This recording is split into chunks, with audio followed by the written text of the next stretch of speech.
This is the next video in the series looking at second-hand grid tie inverters, and this time we're going to be looking at this blue thing. It's a Samil Solar River, and before we look at it working, we'll just look at the various features that, if you're buying a second-hand one, it's useful to be aware of. So let's zoom in. On the bottom there we've got two MC4 input connectors, and they are MC4, positive and negative.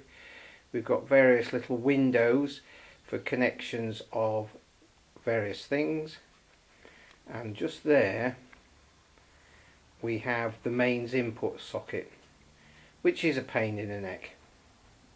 And the one that I'm using, I've taken that out, put a cable gland in there and taken the cables directly in.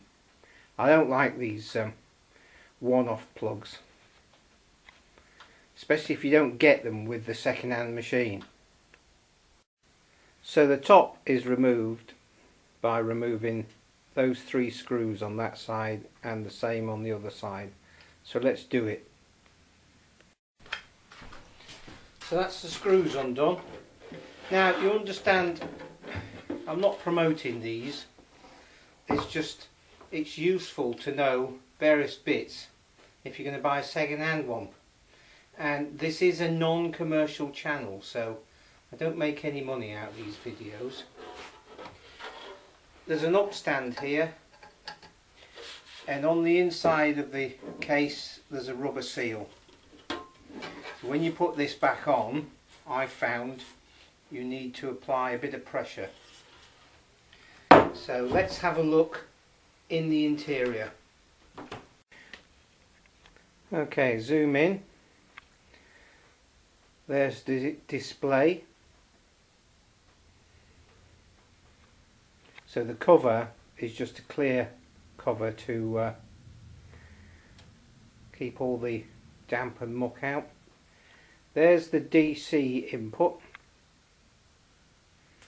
but you can use the MC4 connectors there.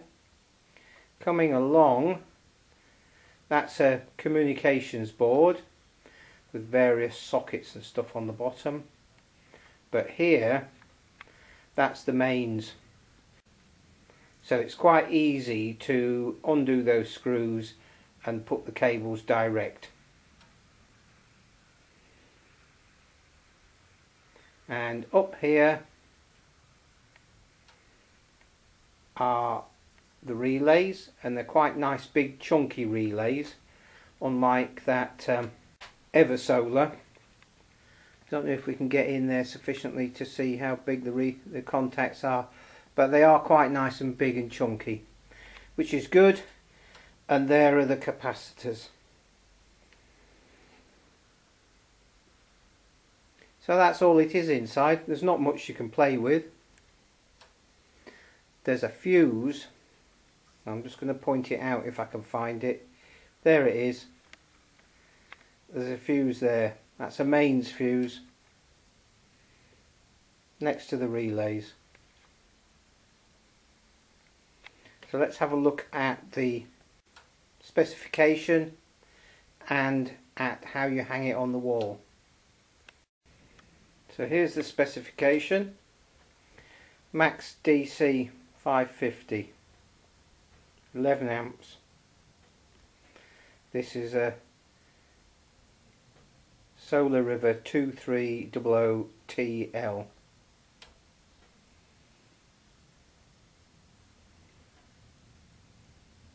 .2 kilowatt really. IP65 waterproofing. The other ones that I've got start at a lower voltage. This is 200 to 500. The one I've got is lower than that. I think it's 125. Let's have a look. So here's the specification on the other one. This is a 3000 TL. and it works between 100 and 550 volts. So of the two, 3000 is more flexible. So that's interesting, that this one here, 200 to 500 volts. Right, moving on. Right, here's the rear view of the machine, and I don't think it has a mounting plate. All it has is these holes and slots. Obviously you get something like a 2.5 inch 14 or something like that. But you've got to be pretty accurate. Make a paper template. Then it will just drop on and slot in place. So now we can see this working. So here's the unit in situ that's working. Just press this button and it makes this light up. It's a scudding clouds day, and it's about 10:30 in the morning, so these panels got variable sunshine on them. So let's just zoom in on that.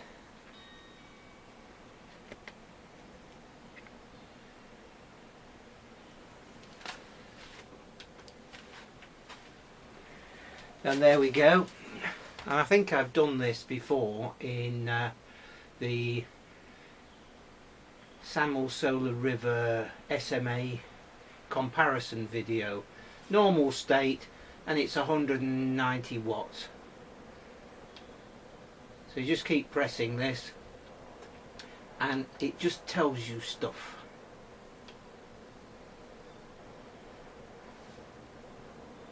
PV volts is 190 at the moment.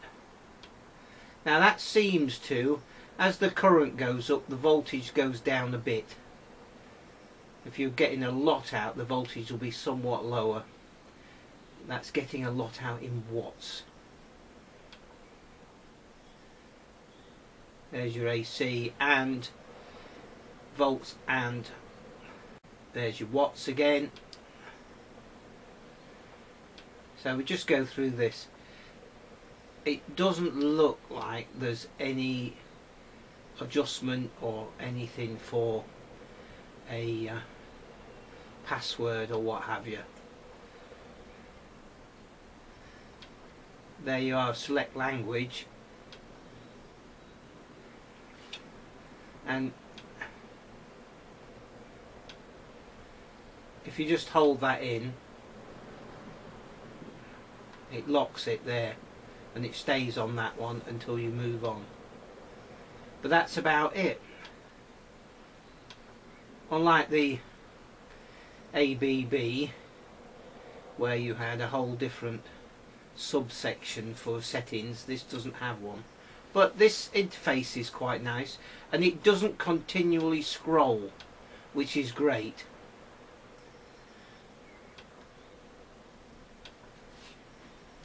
Anyway, the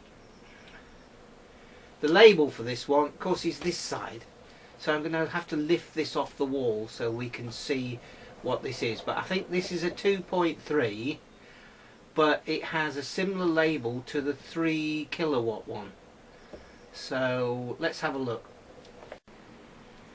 So having lifted it on off the wall, these are the 2 mounting screws. I've only put 2 in there because it was a temporary measure, but they're the screws, and they're about